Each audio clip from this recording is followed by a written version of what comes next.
categorize this under why is it so expensive to get my vehicle fixed? Well, what we're finding on these transit vans is because this thing has such a short hood, and please understand that when it rains, your windshield is like a big old funnel and it brings the water into this lip. Well, apparently, in some situations, this water is getting over this lip and it's dripping water on top of the engine.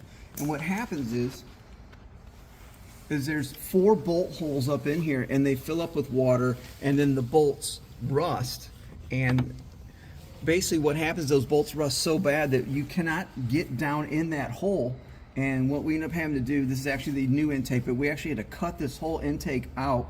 We have pictures with the carnage in there, and go in and really cut these bolts out because once again they were so stripped off down there. But literally those plugs not being in there and those bolts getting rusted like they did. I mean, there's 8 bolts. There's 1, 2, 3, 4, 5, 6, and there's 2 back there.